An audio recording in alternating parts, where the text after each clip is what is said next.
hablar acerca del Lambda Yala. El Lambda Yala es el término con que se conocía al continente americano antes de la llegada de Cristóbal Colón y los españoles. Este término fue dado por el pueblo Cuna en Panamá y en Colombia. Lambda Yala significa tierra en plena madurez, territorio en sangre vital y territorio salvado.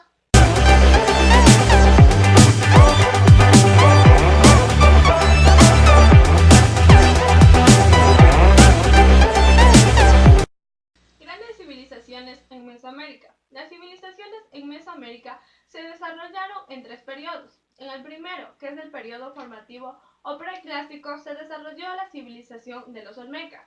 En el segundo periodo, que es el clásico, se desarrollaron las civilizaciones de los teotihuacanos, de los mayas y de los zapotecas.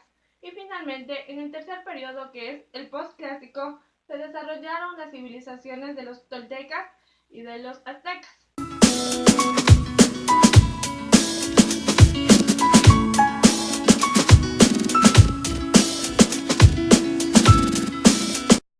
Civilización olmeca. Dentro de la civilización olmeca, dentro de la cultura, podemos destacar que lo divino estaba representado en el jaguar. Por eso, ellos comenzaron a elaborar figuras y utensilios con la forma de este animal. También podemos destacar que aparecieron las cabezas monolíticas, apareció el cero y inventaron el juego de la pelota, pero con fines religiosos. Cabe destacar que ellos también realizaron las primeras edificaciones de piedra. Dentro de la economía podemos nombrar que la principal actividad era la agricultura, en donde ellos sembraban maíz, frijol y calabaza. También desarrollaron una dieta a base de carne de perro, de tortuga y de pescado. Dentro de la sociedad, ellos estaban organizados en tribus, donde tenían un solo jefe. Aquí también apareció la ciudad dispersa.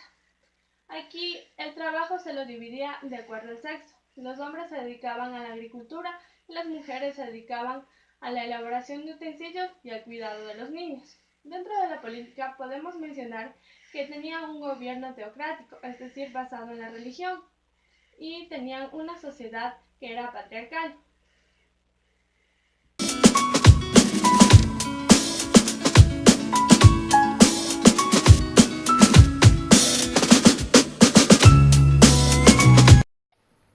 Civilización teotihuacanos. Teotihuacano significa el lugar donde los dioses han nacido. Dentro de la cultura de esta civilización podemos evidenciar que comenzaron a realizar sacrificios humanos y animales. También empezaron a venerar a los animales y a convertirlos en sagrados. Dentro de estos podemos nombrar a la serpiente, el águila, el halcón y el lobo. Dentro de la economía, su principal actividad era la agricultura, en donde sembraban maíz, chile y calabaza. También empezaron a desarrollar técnicas agrícolas en la canalización de agua y empezaron a realizar el comercio de la obsidiana. Cabe recalcar que los gobernantes empezaron a alentar el desarrollo de estas actividades. Dentro de la organización podemos evidenciar que tuvieron una ceremonial y una residencial. Dentro de la ceremonial, por su magnífica arquitectura, fue la sede de actividades cívico-religiosas y político-administrativas, en donde solo se reunía la sociedad alta. Y en la residencial podemos decir que estaban divididos en barrios. Dentro de la política, su gobierno era teocrático y militarista.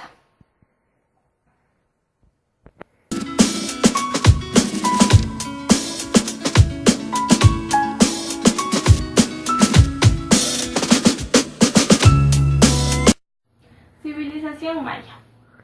Podemos mencionar que dentro de esta civilización desarrollaron las matemáticas y la astronomía. Dentro de la astronomía, ellos pudieron predecir los eclipses. En las matemáticas desarrollaron un sistema numérico.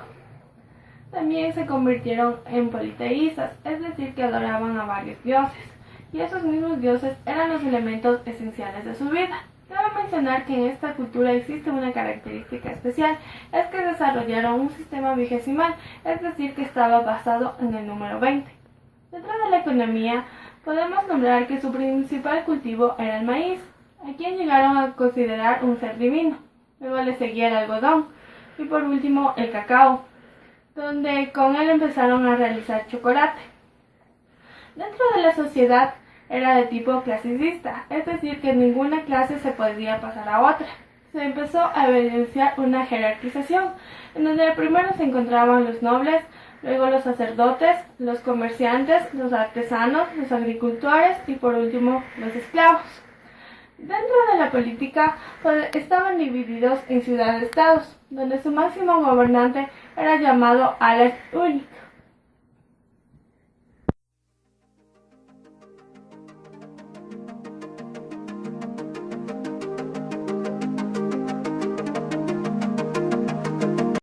Civilización zapoteca. Dentro de la civilización zapoteca, en la cultura, ellos fueron los inventores del chocolate. Eran politeístas y su dios mayor era Cipec-Topec, donde Cipec era el dios creador y Topec era el dios mayor que los regía. Dentro de la economía, nosotros podemos decir que su principal actividad era la agricultura. También se dedicaron al comercio artesanal, a la caza, a la recolección y a la pesca. Dentro de la sociedad, para ellos la familia era la unidad básica social más importante que tenían. También las actividades que debían realizar se hacían de acuerdo al género. Los hombres se dedicaban al trabajo pesado y las mujeres a los quehaceres domésticos. Dentro de la política podemos decir que ellos estaban gobernados por Cop-Quitao y que los sacerdotes estaban ligados a la divinidad y que también arreglaban los matrimonios.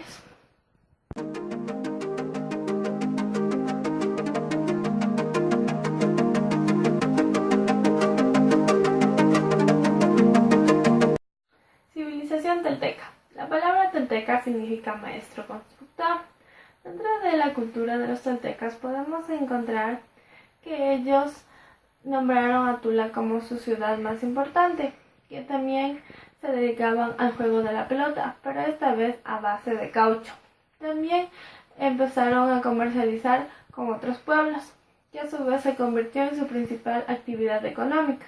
Dentro de la economía podemos nombrar que ellos empezaron a trabajar con el metal, también se dedicaban a la agricultura, a la recolección de tributos, frutos y a la pesca.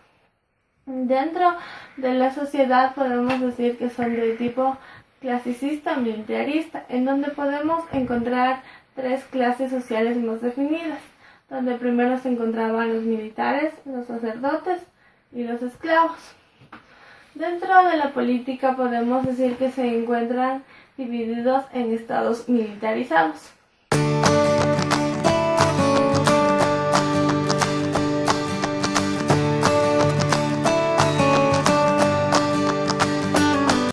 Civilización azteca. En la civilización azteca, dentro de la cultura, podemos mencionar que ellos desarrollaron la astronomía, el uso de las matemáticas y la medicina. Hay algo muy importante, es que ellos empezaron a realizar operaciones de corazón. También eran politeístas. Dentro de la economía podemos decir que ellos desarrollaron una agricultura intensiva, desarrollaron el comercio local que es conocido como tianguis y también realizaban el cobro de tributos a los campesinos, esclavos y pueblos sometidos. Dentro de la sociedad ellos elegían a un gobernante supremo que era conocido como Hueytlatlani. Este puesto podía ser por herencia. También empezaron a realizar sacrificios humanos de animales con fines religiosos y fundaron 3 escuelas que incluían a las mujeres. Dentro de la política ellos estaban organizados en estados militarizados y también tenían barrios a los que los llamaban calpuchis.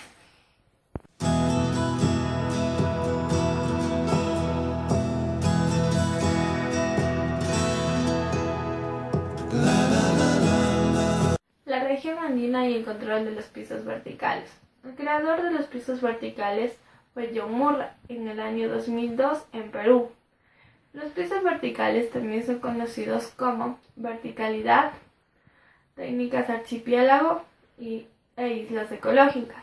La principal actividad económica era la coca, la cual era recogida y enviada al Tahuantinsuyo. Dentro de estos pisos verticales podemos encontrar 5 niveles. En el primer nivel se encuentran las etnias más pequeñas, las que se dedicaban a sembrar coca y algodón. En el segundo piso nosotros podemos encontrar las islas más grandes, las que se dedicaban a sembrar maíz y algodón. En el tercer piso podemos encontrar las etnias de la costa, las que se dedicaban a sembrar maíz, camote y ají. En el cuarto piso nosotros podemos encontrar las etnias más poderosas, las mismas que se encontraban en las costas del Tahuantinsuyo. Y por último, en el quinto piso nosotros podemos encontrar las etnias más pequeñas que se encontraban en las montañas, las que se dedicaban a sembrar coca.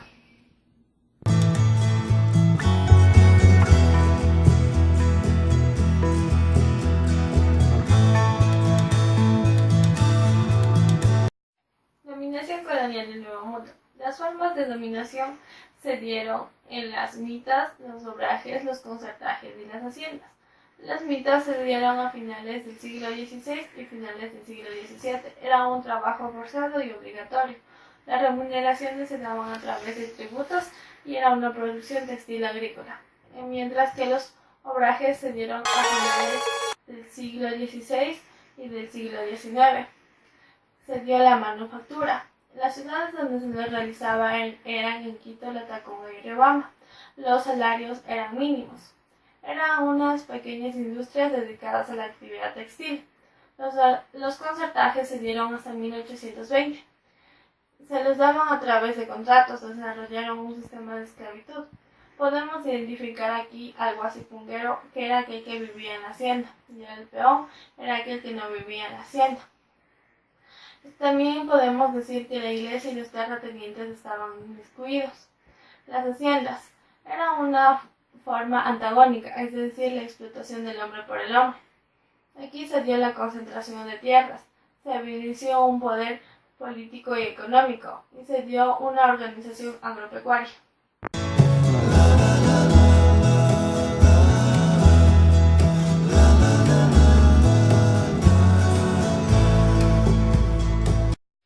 Descubrimiento de América. Cristóbal Colón descubrió América el 12 de octubre de 1492. Este descubrimiento trajo aspectos positivos y aspectos negativos a nuestro continente. Entre los aspectos positivos podemos nombrar que se dio un intercambio cultural sin antecedentes, se trajeron nuevos alimentos, se trajeron nuevos elementos culturales y lingüísticos, es decir, se trajo un nuevo idioma, pero también puede ser considerado como un aspecto negativo, ya que se eliminó la lengua autóctona de nuestros indígenas. También podemos ver que se dio una nueva visión al futuro con este descubrimiento.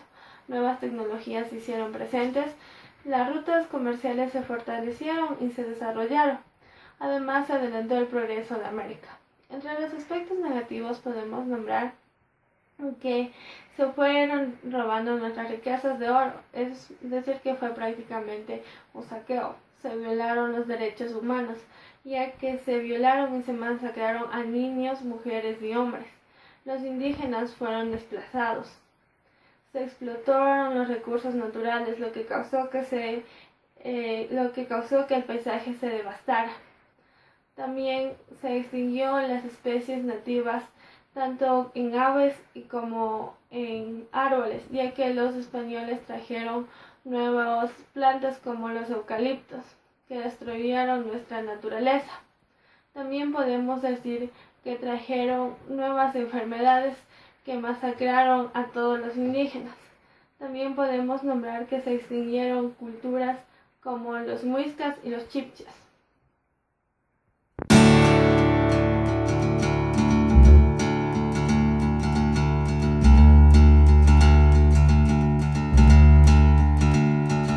Cerro Rico de Potosí. El Cerro Rico de Potosí es conocido también como Cerro Potosí. Está ubicado en Potosí, en Bolivia. Fue descubierto en 1543 y explotado en 1545. Un grupo de españoles encabezado por el capitán Juan de Villarroel tomaron posesión del Cerro Rico de Potosí tras confirmar el hallazgo del pastor, que decía que existía gran cantidad de minerales. Inmediatamente establecieron un poblado, pero la población indígena fue víctima de explotación laboral, ya que fueron sometidos a trabajo de 15 horas y también murieron por los accidentes que se daban, como los derrumbes. Otro aspecto que podemos mencionar del Cerro Rico de Potosí es que fue declarado como Patrimonio Cultural de la Humanidad por la UNESCO y que en la actualidad está perdiendo su concavidad.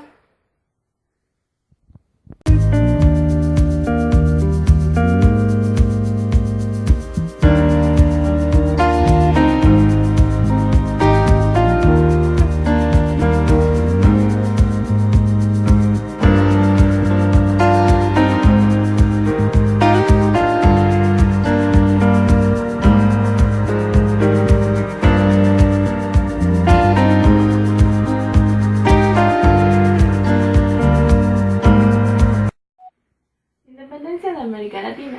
La independencia de América Latina fue un hecho histórico que se desarrolló a mediados del siglo XIX, donde hombres con nuevos pensamientos y con el afán de cambiar de su vida sobresalieron. En la región, entre los principales líderes podemos nombrar a Simón Bolívar, que fue un militar y político venezolano de la época de la República de la Capitanía General de Venezuela, que fue el fundador de la Gran Colombia y una de las figuras más destacadas de la independencia de América Latina, ya que contribuyó de manera decisiva a la independencia de las actuales Bolivia, Colombia, Ecuador, Panamá y Perú y Venezuela. Luego tenemos a Francisco Miranda, que fue un militar venezolano precursor de la emancipación hispanoamericana y creador de la bandera de Venezuela. Nació en Caracas el 28 de marzo de 1750 y estudió en España. Otro líder podemos nombrar a José Francisco de San Martín, que fue un militar argentino cuyas compañías fueron decisivas para la independencia de Argentina, de Chile y de Perú. También podemos nombrar a José Artigas, que fue un militar rioplatense, que actuó durante la Guerra de la Independencia de las Provincias Unidas de Río de la Plata. Recibió los títulos donde fue reconocido como libertador de Uruguay y de Argentina. Y por último podemos nombrar a José María Morelos y Pavón, que fue un religioso político militar mexicano, que fue seguidor del padre Hidalgo y que realizó grandes campañas para la liberación de México en las partes del sur.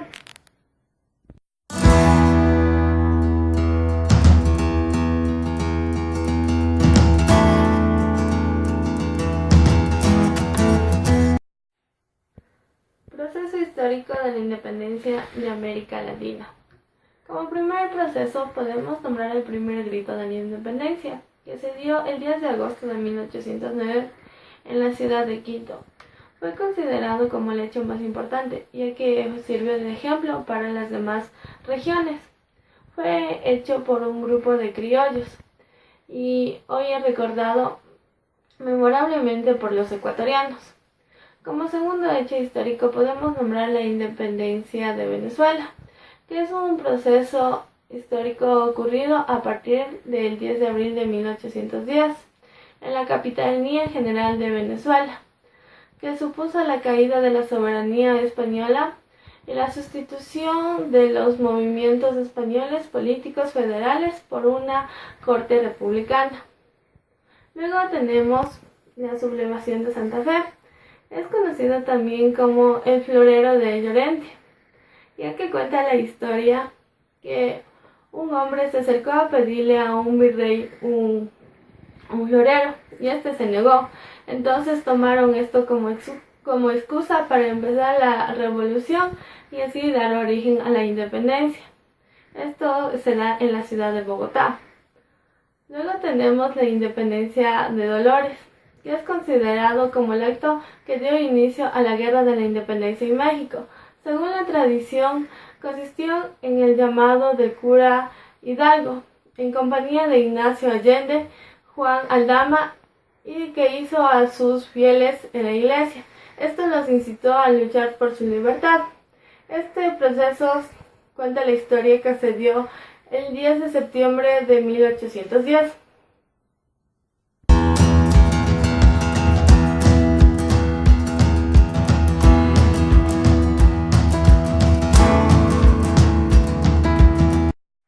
El sueño de Bolívar, la Gran Colombia.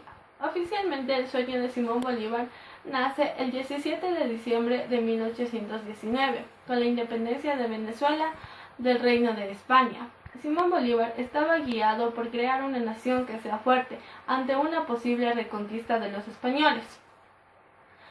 Junto a Antonio José de Sucre libraron una batalla que fue la de Ayacucho, en la que lograron eliminar definitivamente el virreinato de Granada en Perú.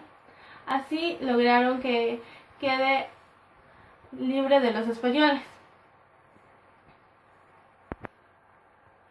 Simón Bolívar se convirtió en secesionista, lo que causó la disolución de la Gran Colombia, donde Ecuador y Venezuela firmaron la independencia, y así acabó el sueño de Bolívar en 1831.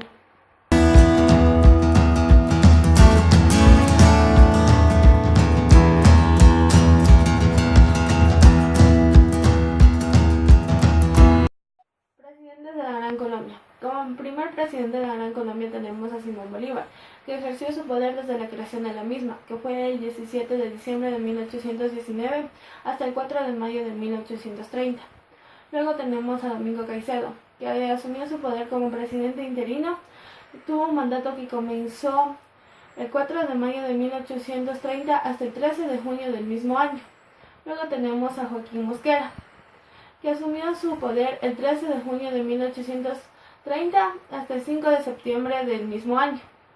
Luego tenemos a Rafael Urdaneta, que también asumió su poder como presidente interino y que lo ejerció desde el 5 de septiembre de 1830 hasta el 3 de mayo de 1831.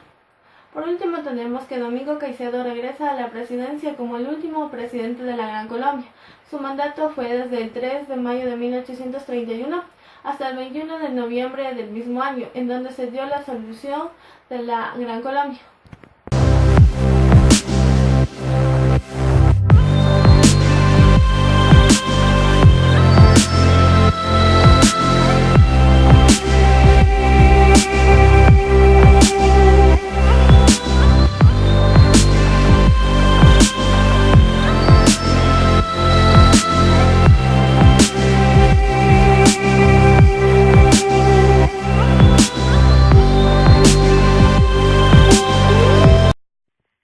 Movimiento de renovación intelectual.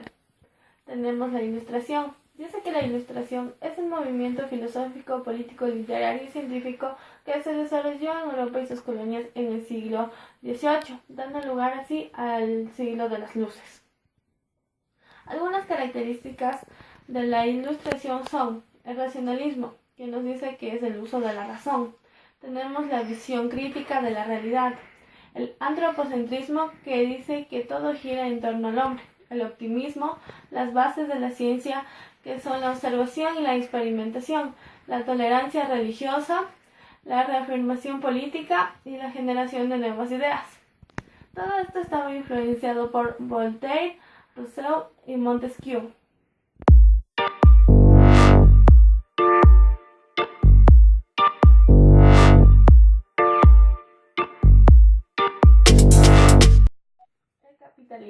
El capitalismo tuvo su origen en el siglo XIV en Inglaterra y sustituyó al feudalismo.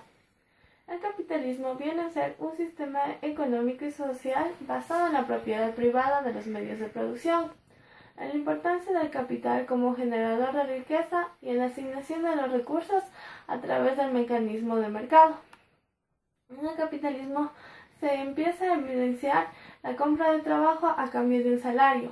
Se reconocen los derechos individuales y este dio origen a la revolución industrial. También es importante mencionar que dentro del capitalismo aparece ya la plusvalía, que es la ganancia de un bien cuando se le realiza alguna mejora. Y también el capitalismo se dio de una forma antagónica, es decir, la explotación del hombre por el hombre.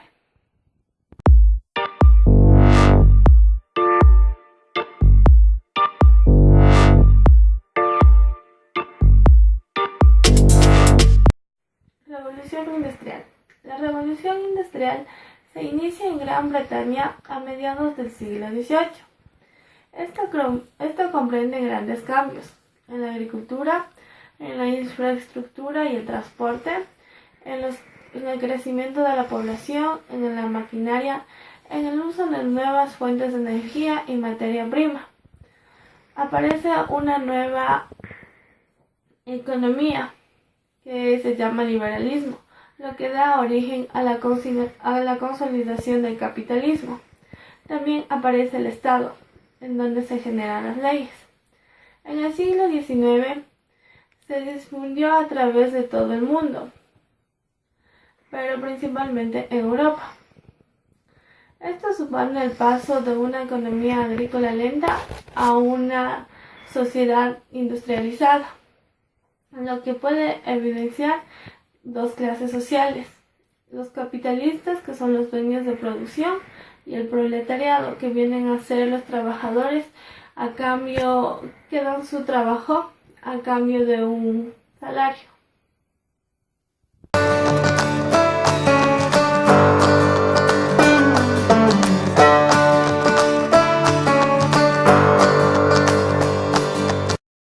Dependencias. Dentro de las dependencias tenemos los países centrales, los países periféricos y los países semiperiféricos.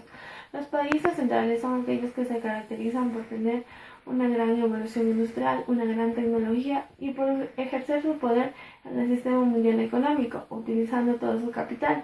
Incluso pueden tener predominio en la cultura. Estos se caracterizan por comprar materia prima al resto de los países. Luego tenemos los países periféricos, que son aquellos productores de materia prima y son aquellos que importan los productos ya terminados. Se caracterizan por tener una tecnología media. Por último tenemos los países semiperiféricos, que son aquellos que se caracterizan por no tener una evolución industrial y son aquellos que se ven obligados a pasar el desarrollo económico. Son de tipo consumistas.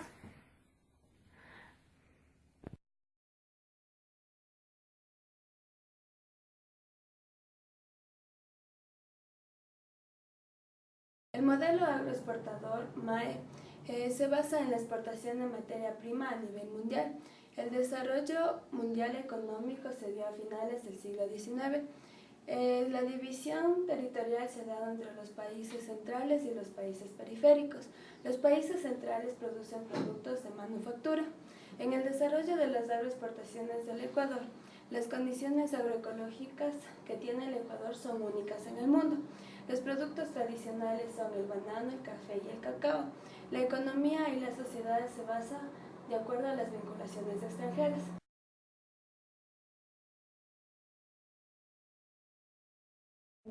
El cacao incorporó al mercado mundial al Ecuador. Entre el 40 y el 60% tuvo sus exportaciones y pagaban el 68% de los impuestos. El boom cacaotero se dio en 1875 y en 1895. En 1820 aumentaron sus plantaciones. En 1890 su producción aumentó a lo más. La crisis. En 1914, con la Primera Guerra Mundial, se dio la caída en la economía. En la alta competitividad también fue un factor fundamental para la crisis.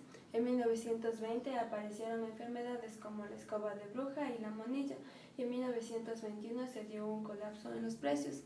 En la actualidad, desde 1940 a 1970, hay un proceso de actualización de cultivos. Más del 70% de la producción de cacao fino y aroma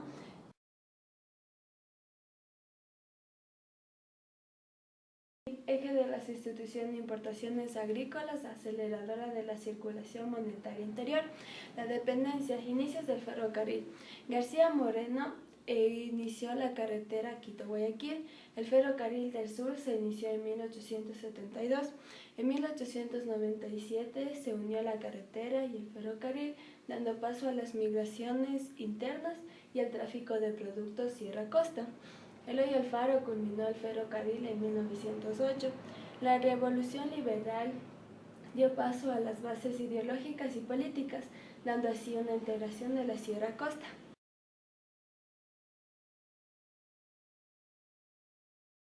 Interna y externa.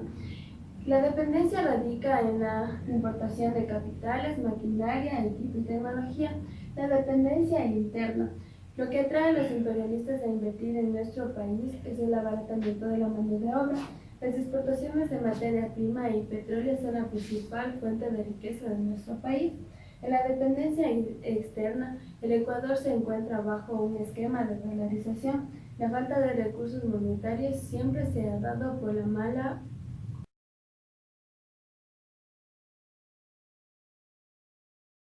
administrativa.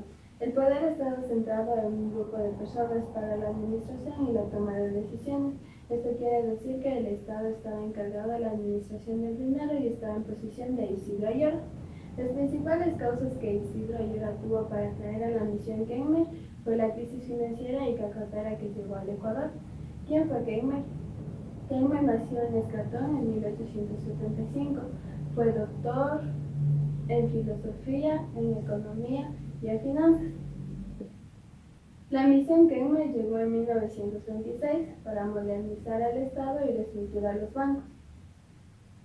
Las principales instituciones y leyes que se dio como resultado de la misión fue el Banco Central del Ecuador, la Superintendencia de Bancos del Ecuador, la Contraloría General del Estado.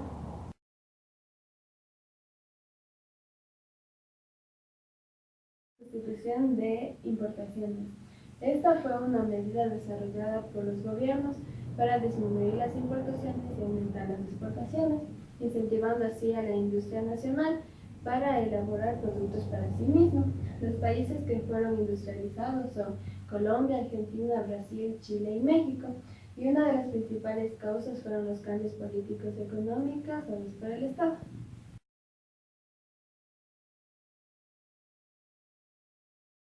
Revolución bananera. Inició en 1950 y terminó en 1965. Tuvo una integración al mercado internacional. También hubo un crecimiento urbano, hubo un impacto social y económico, hubo una integración de la costa y la sierra. Inició en los años 70. Las exportaciones caían debido a la baja demanda internacional. Hubo un cambio en la estructura de costo debido a la introducción de variedades de banano. Por la caída de exportaciones de producto no sale.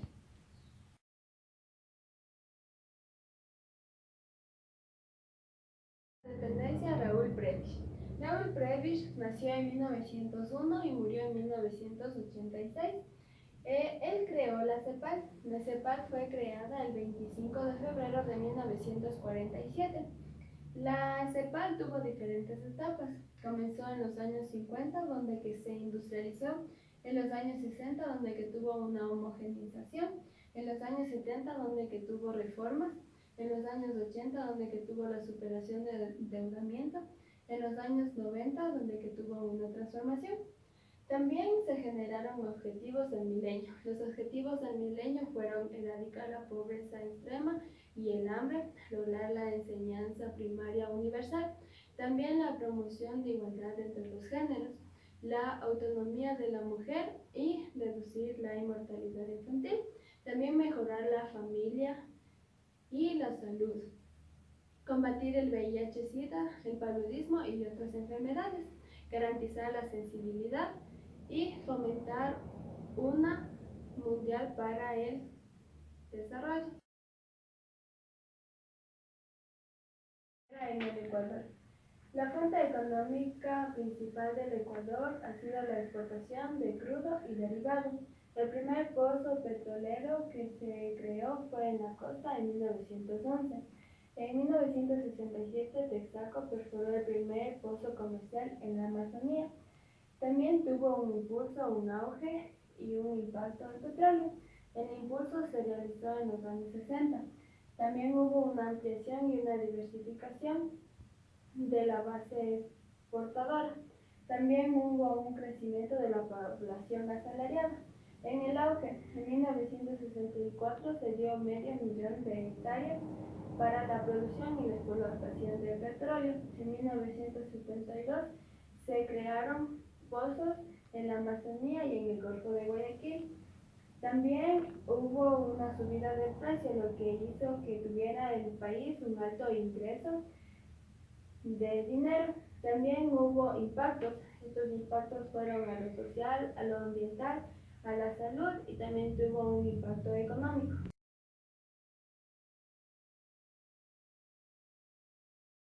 La dolarización es la sustitución de la moneda local por el dólar. Ecuador se encontraba en una crisis económica. También se dio la devaluación del sucre por el dólar. Yamil Maguad dijo que el sistema de dolarización de la economía es la única salida que tenemos ahora y el camino por el cual debemos transitar. Algunos de los factores fueron la inestabilidad macroeconómica, la falta de confiabilidad, etc.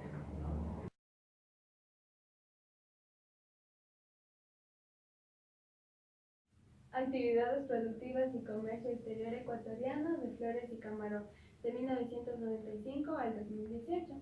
Las flores.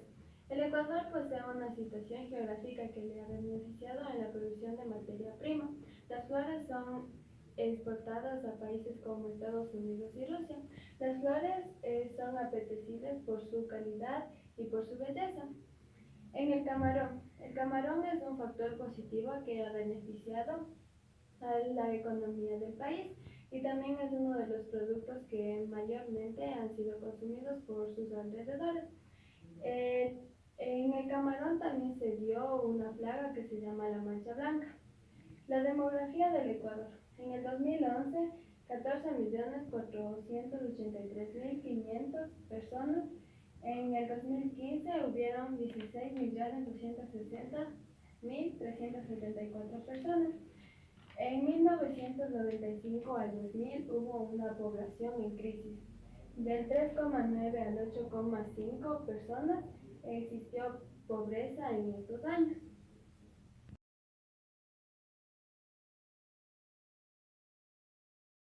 Neoliberalismo en el Ecuador. Efectos. La situación laboral se redujo a indemnizaciones por despido.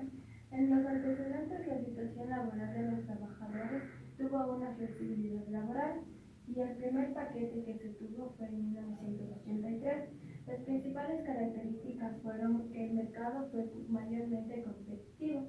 También ya hubo la intervención del Estado y se opone al acaparamiento y la especulación.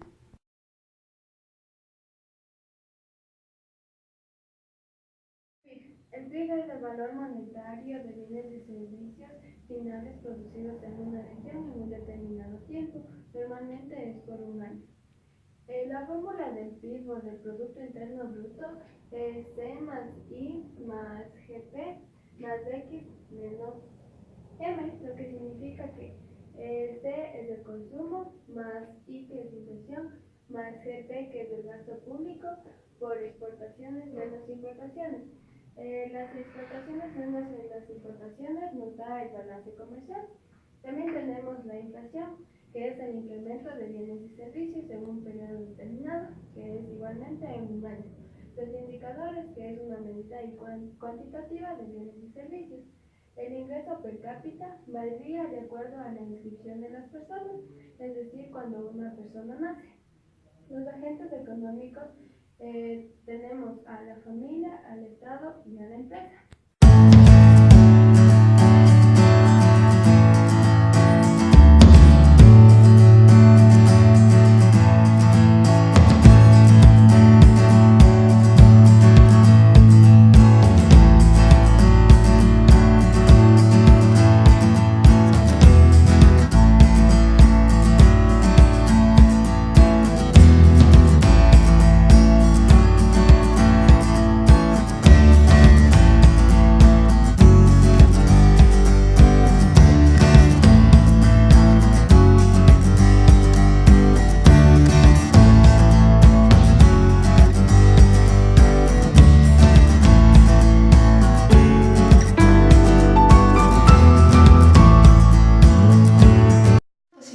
Descriptiva. Se basa en cómo funciona la economía, cómo se relaciona esto con la realidad y tiene tres cosas fundamentales que es lo que es, lo que fue lo que será. También esta economía se basa en reducir las consecuencias de una economía. Un ejemplo sobre esta economía dice que en una economía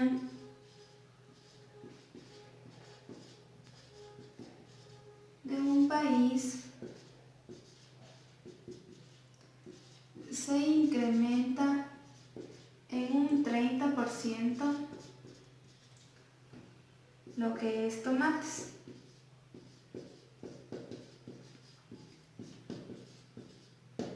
El análisis para esta economía sería que cuando existe sobreproducción,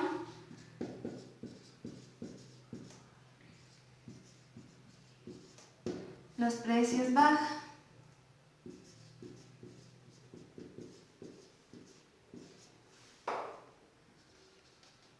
También sería que este producto tendría que salir al mercado para que haya una estabilidad en el precio.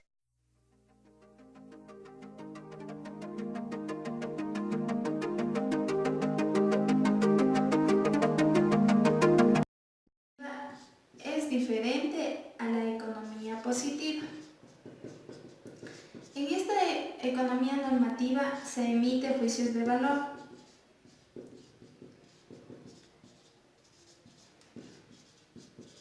También se emite valores éticos.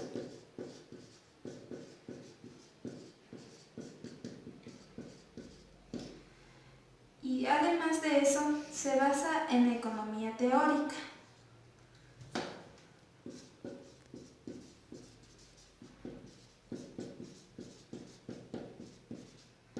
Que es la microeconomía y la macroeconomía. La microeconomía se basa en el estudio de los agentes económicos, como es la familia, la empresa y el gobierno.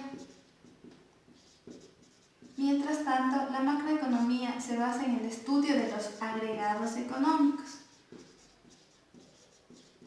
como es el PIB, el PNB, la inflación, etc. La economía se basa en dos aspectos fundamentales: lo que debería ser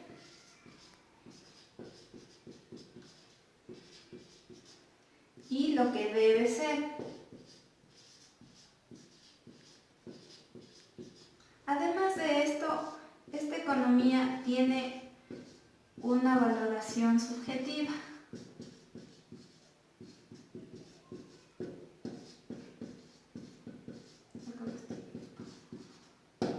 El mismo ejemplo que tuvimos en la anterior economía lo aplicamos en esta economía, que es en una economía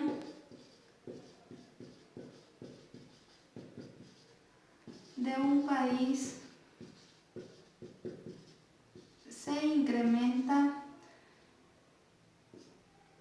la producción de tomates.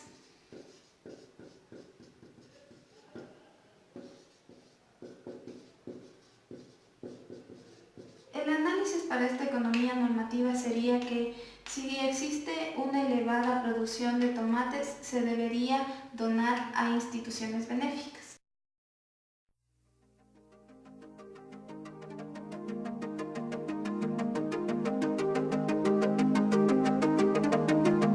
Tenemos un ejemplo en donde se aplicará el análisis de las dos economías. Entonces, podemos decir, ¿qué pasaría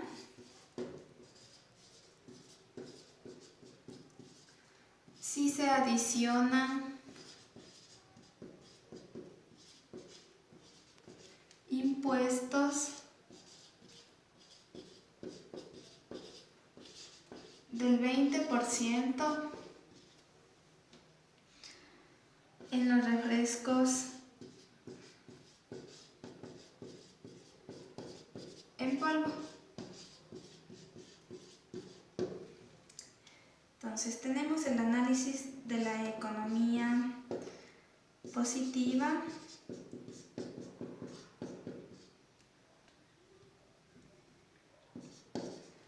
y el análisis de la economía normativa.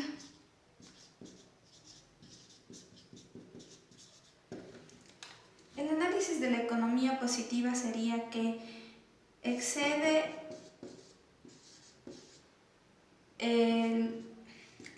los impuestos. Y en la economía normativa podríamos decir que las personas de escasos recursos no pueden adquirir los refrescos.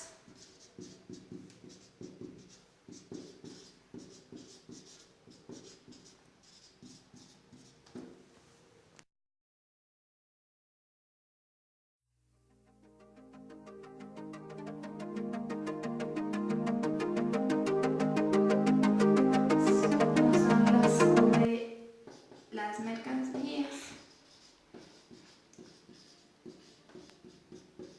la cual se divide en dos valores, que es el valor de uso y el valor de cambio.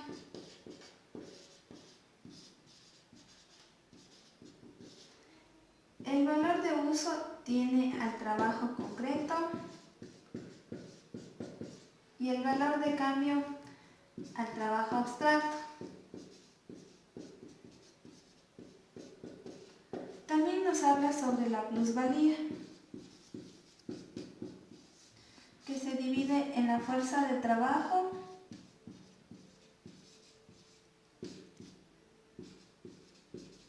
y en el trabajo. Podemos ver que el trabajo se divide en dos, como es el trabajo abstracto y el trabajo concreto. Como bien, Marx fue un filósofo, sociólogo, economista, periodista y militante comunista de origen griego.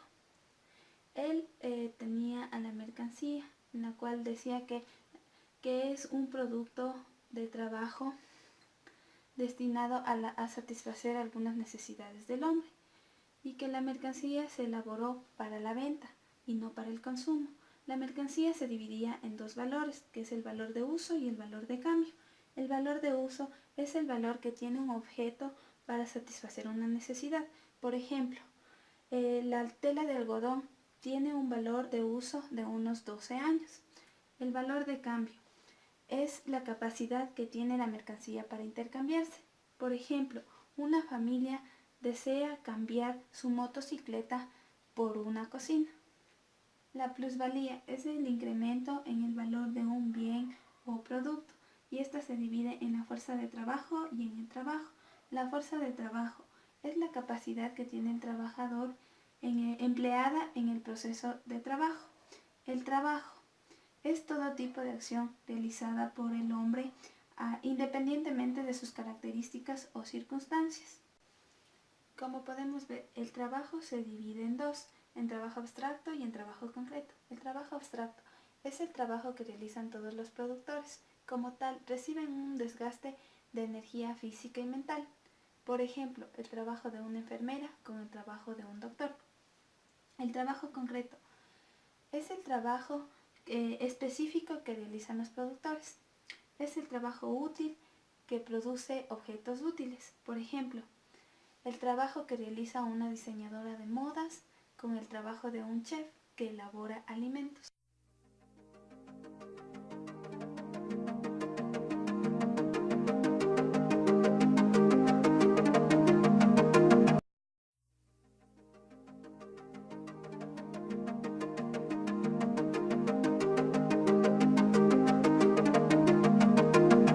Pensamiento económico. Tenemos a los clásicos como es Adam Smith y David Ricardo. Adam Smith es considerado como el padre de la economía, en 1723-1790. Su obra principal fue La riqueza de las naciones. Adam Smith recalcó algunas cosas como es la acumulación del capital, el aumento del ahorro, el enriquecimiento, la división de trabajo, la productividad, precio mercado y el precio natural. Al igual que la productividad, él decía que se daba aquí la eficiencia y la eficacia. En el precio de mercado se daba el libre de mercado y la oferta y la demanda. En el precio natural era el precio justo. David Ricardo, 1772-1823. Su obra principal es Los principios de la economía política y tributación en 1817. Él dio a conocer el valor de los bienes, la cantidad de trabajo, el rendimiento decreciente de la tierra y la distribución de la renta de la tierra. Además, él dio a conocer 3 clases sociales, como son los trabajadores, los terratenientes y los capitalistas. Los trabajadores, las redistribuciones eran los salarios, los terratenientes, sus redistribuciones eran las rentas, y de los capitalistas eran las utilidades. Los trabajadores no invertían, ellos compraban bienes esenciales. Los terratenientes tampoco invertían, ellos compraban bienes de lujo. Los capitalistas, ellos invertían, ahorraban sus ganancias y las reinvertían con el fin de que su capital aumentara.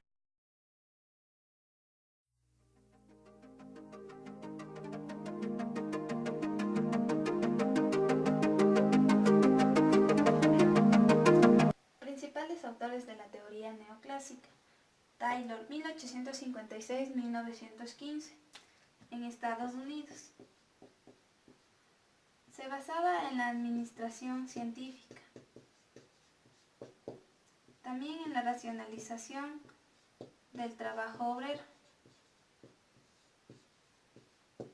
al igual que en los incentivos.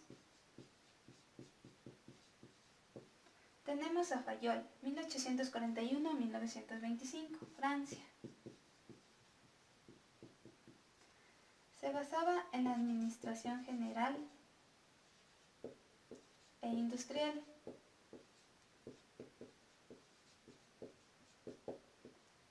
También tenía que ver con el positivismo. Y esto era la realidad. Tenemos a Weber, 1864-1920, en Alemania.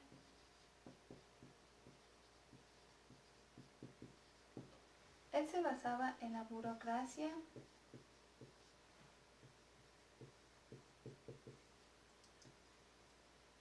en el pensamiento económico-social, en el proceso administrativo y en la estructura económico-social.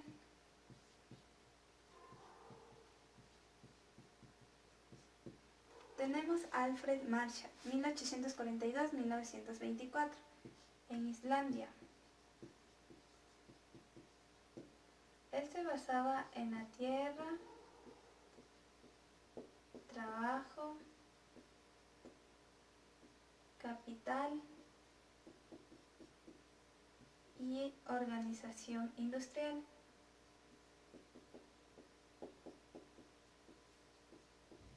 También tenía que ver con la oferta y la demanda.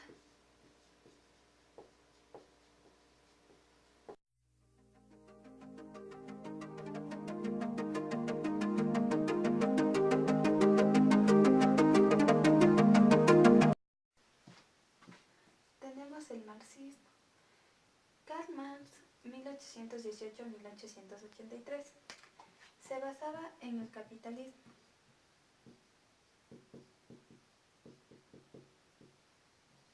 Las cuales se basaba también en las relaciones sociales de producción, que eran antagónicas. Y aquí existía la explotación del hombre por el hombre.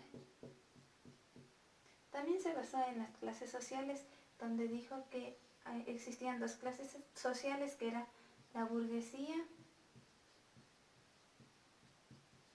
y el proletariado.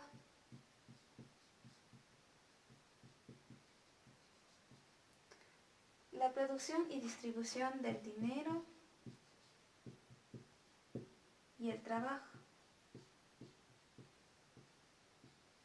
Esto era abstracto y concreto. También existía la teoría del valor, que era el valor de uso y el valor de cambio. El valor de uso era las capacidades que tenía para satisfacer una necesidad, y el valor de cambio era el intercambiar un bien por otro. También existía la plusvalía. La plusvalía eran las ganancias que obtenía el capitalista. Y aquí esta se clasificaba en dos, era el trabajo y la fuerza de trabajo. El trabajo se clasificaba en dos, era el abstracto y el concreto.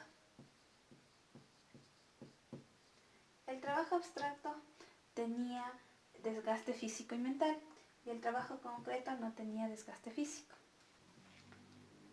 Composición del capital. El capital está compuesto por la variable y por la constante. La variable es el salario, que es el número de horas del trabajador.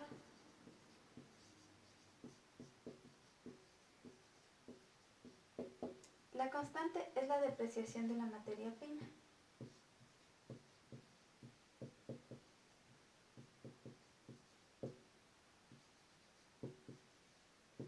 Que podría ser la maquinaria, el automóvil.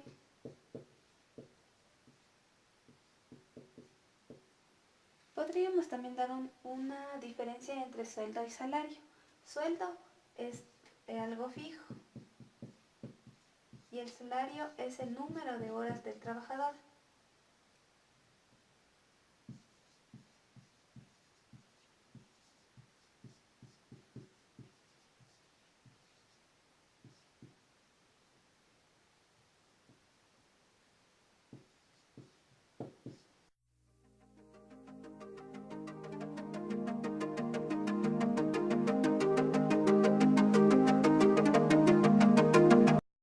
El legado de Marx en América Latina, José Carlos Mariátegui. El legado de Marx se enfoca en el materialismo histórico.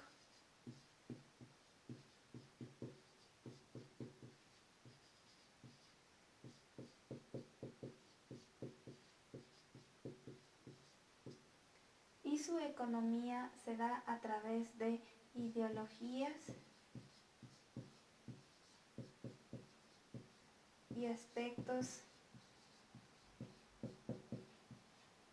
sociales y políticos.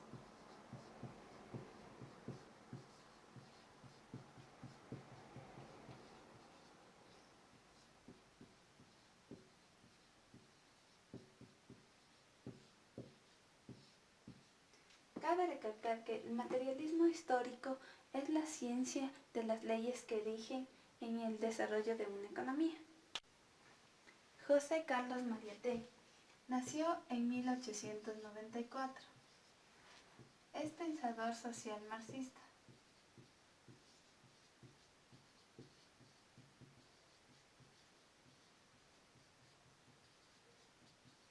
También es pensador de América Latina.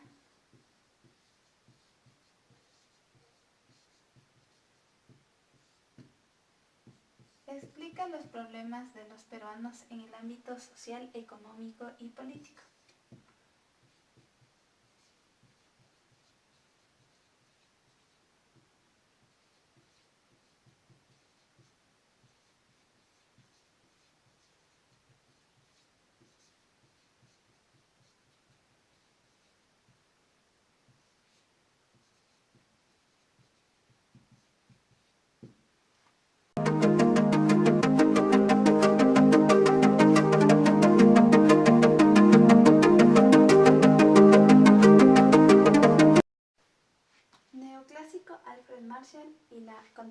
a la ciencia económica.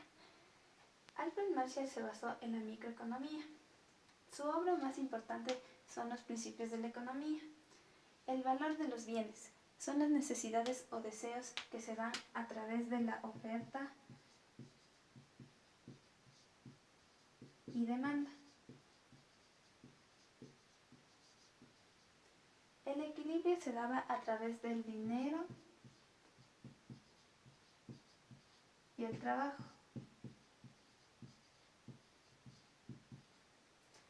También decía que es importante enfocarse en las matemáticas y estadística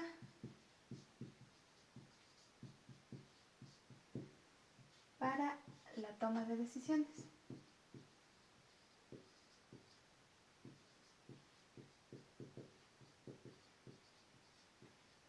También se basó en el equilibrio general.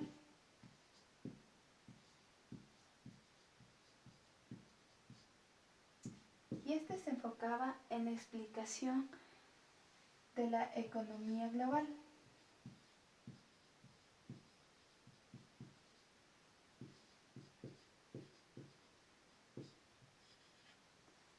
Y varios mercados.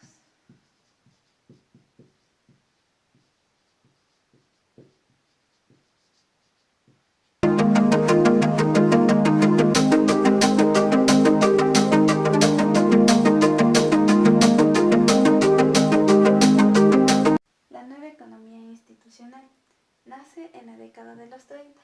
Es una ciencia económica que emerge desde la economía neoclásica con el individualismo metodológico.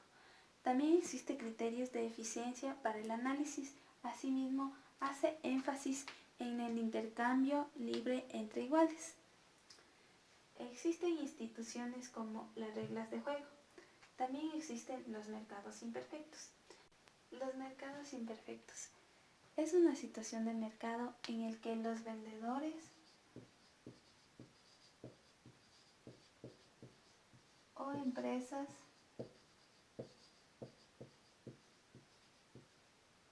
compiten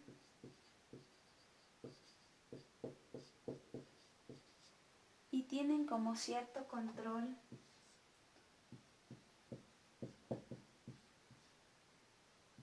sobre el precio debido a que ofertan o producen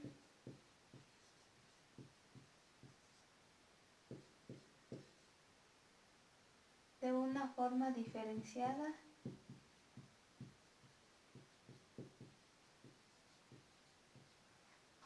o limitan el suministro.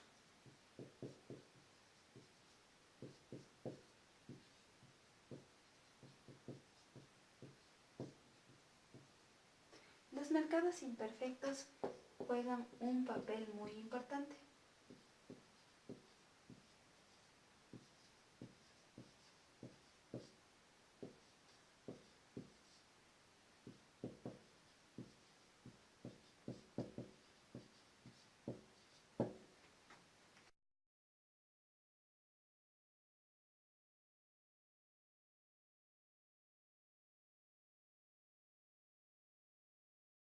A continuación les voy a hablar sobre los modos de producción, que son 5. Tenemos a la comunidad primitiva, el esclavismo, el feudalismo,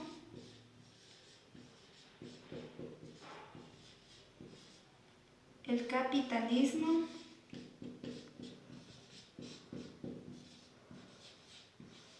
y el socialismo.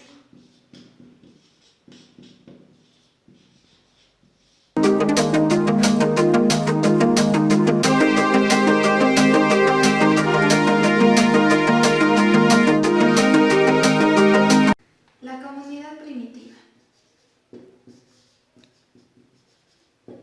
Sus relaciones sociales de producción eran antagónicas.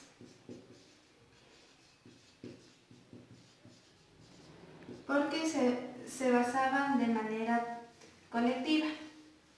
También no había la explotación.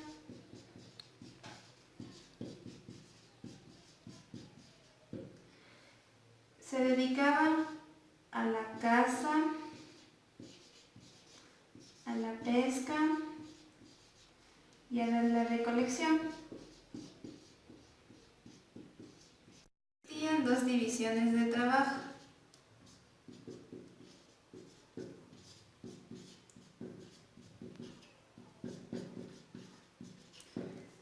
La primera se basaba en la edad y el sexo. La segunda se basaba en la agricultura y ganadería.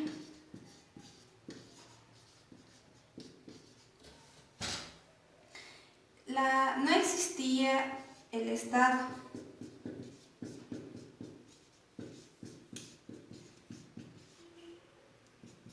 Ni las clases sociales.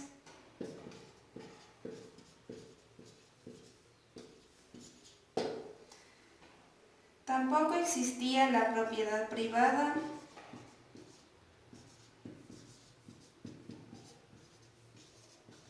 ni los medios de producción.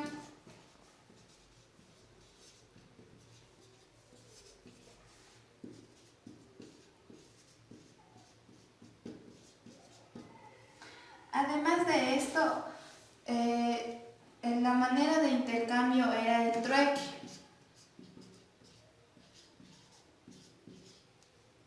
En donde intercambiaban un bien por otro.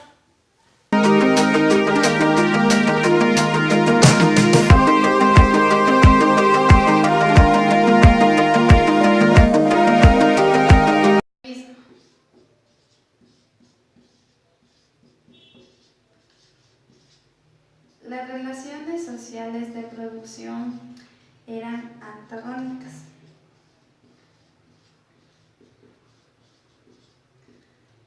Aquí se dio la aparición de la explotación del hombre por el hombre.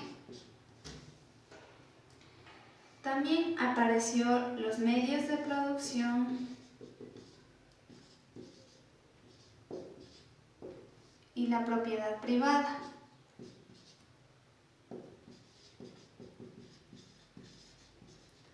Les consideraban animal parlante.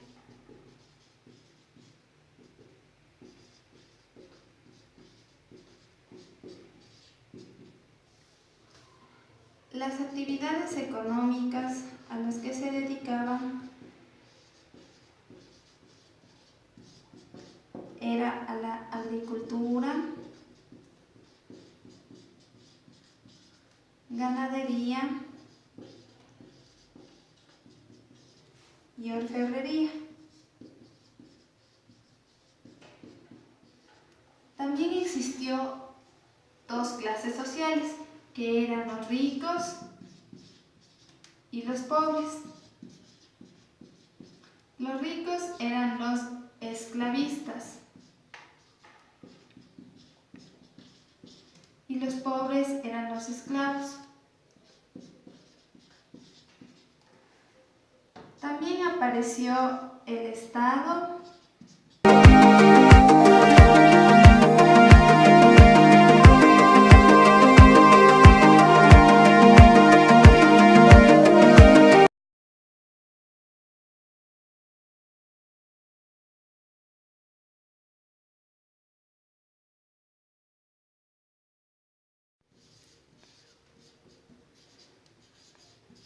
Las relaciones sociales de producción son antagónicas.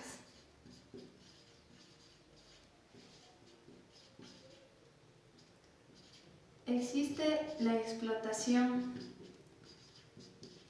por parte de los señores feudales.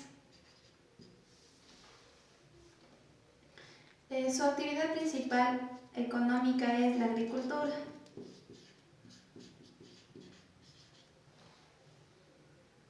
También se da la decadencia del comercio.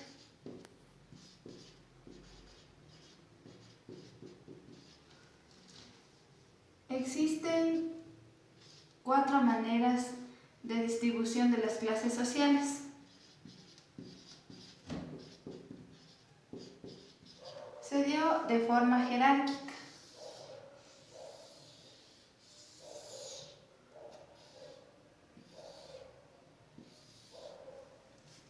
Aquí tenemos al rey o monarca. Aquí al clero.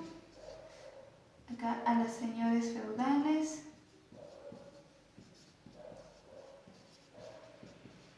O conocidos también como terratenientes. Acá tenemos a los siervos y esclavos o esclavos.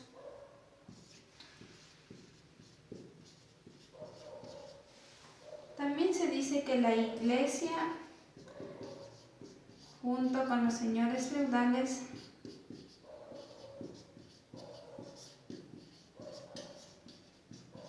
son quienes toman las decisiones.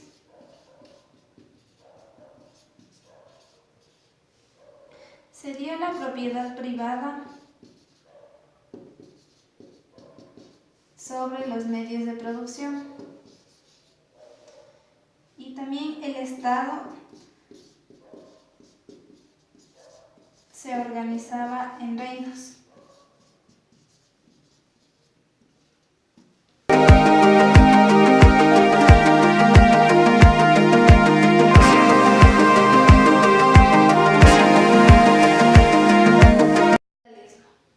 Las relaciones sociales de producción eran antagónicas.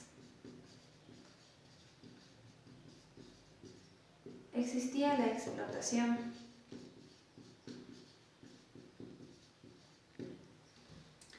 Las clases sociales eran 2.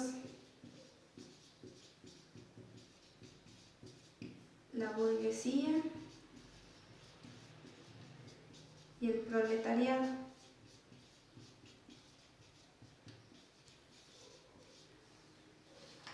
El Estado al principio era perfeccionista, luego se hizo observador, por eso se basó en 2 cosas importantes, que era dejar hacer y dejar pasar.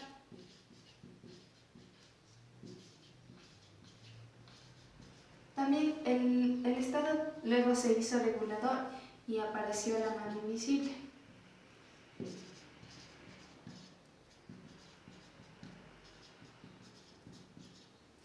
El trabajo era considerado como una mercancía susceptible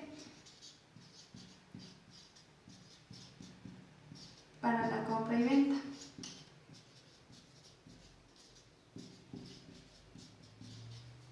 Existían las fuerzas de producción.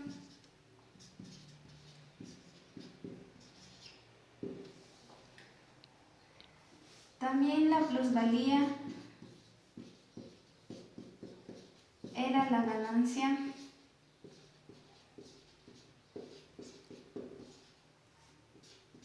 del capitalista.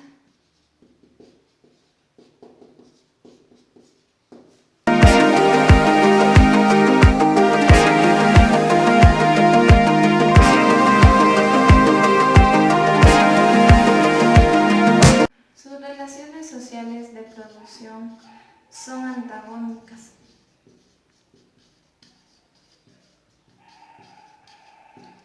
Aquí existe la clase explotada.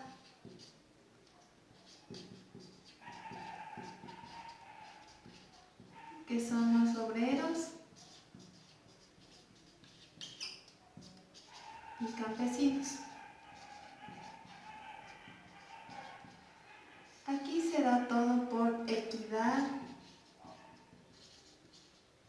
y democracia.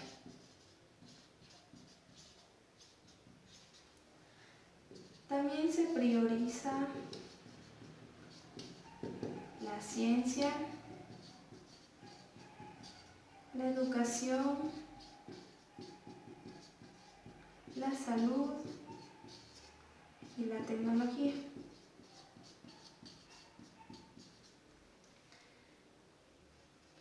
actividades económicas son la industria, la agricultura y el comercio. También el Estado decide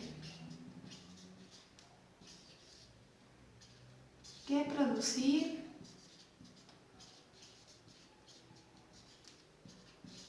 cómo producir, cómo distribuir.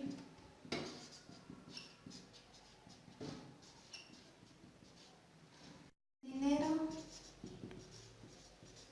no es sinónimo de riqueza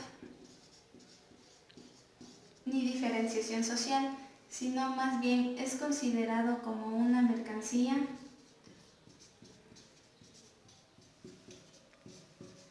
que facilita el manejo